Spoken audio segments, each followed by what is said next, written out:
Hello, for those of you who don't know, my name is Lynn Turner and I'm Betty's sister-in-law, Peter's wife.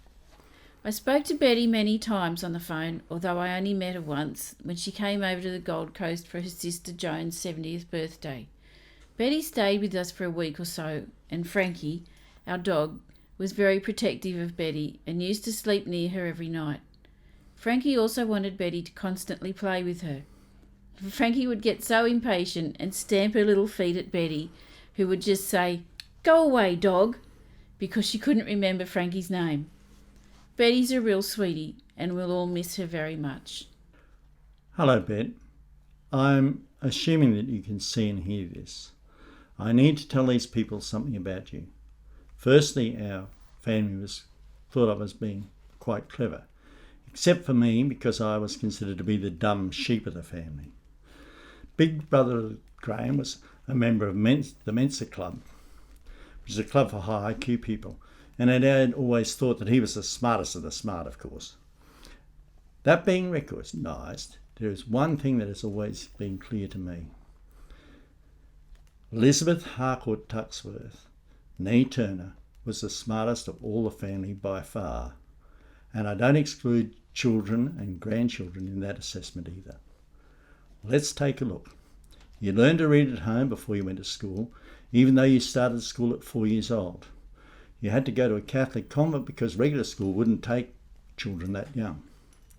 You passed the entrance exam to get into the elite school for clever kids known as Perth Modern in high school, but you had to wait an extra year to get in because, again, you were too young.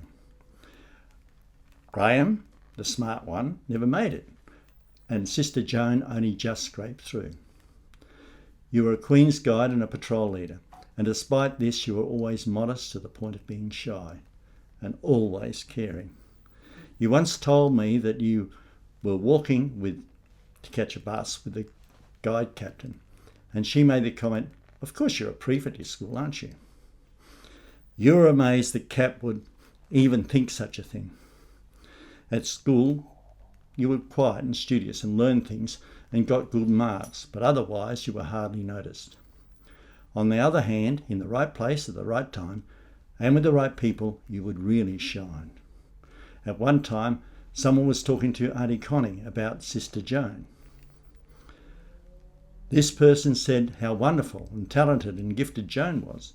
Auntie Connie said, "Yes, that is all true, but you should have seen Betty when she was one. She literally sparkled." And that's what I remember, Bet. Whenever you entered a room, it would light up under the power of your personality.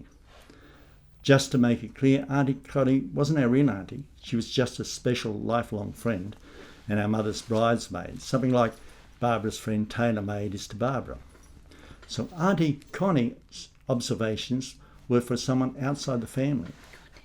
Some say that you're not as smart as you used to be because of the medication and medical treatment.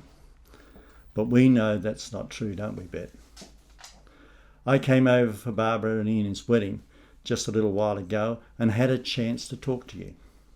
You told me about how you had arranged things for the family and got into the nursing home of your choice and so forth.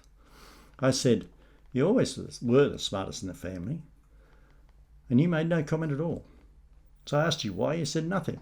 You said, "Well, of course I am." And that sums it up. You're always the smartest, but you are so modest that only a few other people know it. At the same time, if you ask your lifelong friend Auntie Louise, she will tell you that her best friend Betty was the most caring of all people. You and Louise went through nursing training together at the Royal Perth Hospital, so Louise can tell more about you than I could ever hope to do. What I do know is when I was little, I'm 8 years younger than you, our mum was not the most caring person who ever lived. When it comes to the mothering instinct, my mum was my best friend and would do really fun things together. But she was not good on the mothering and caring side of the deal. So when I came along, you took on that role. Joan writes in her books about how people would say Betty was such a good little mother and Joan was envious. And here is the bottom line. Joan always tried to compete with everything you did. At school, in Girl Guides and in life. You never competed. You never had to. You never tried to compete with others. You were just you. Others might talk about how your life became messed up. None of that matters now. I know that you are my sister, and I might be biased, but still, I think that you are one of the most wonderful people who ever lived. God bless you, Betty. How are you doing in the spin class? Amy, when you're ready, I'll take it. Hello everybody. Welcome to Mr. and Mrs. Courthope's wedding breakfast. I'm sorry that I'm not able to be as what I should to be the bride's mother, but I hope that you will also forgive me. Firstly, I would like to say that Barbara has often asked me about when she was born, and I can't remember.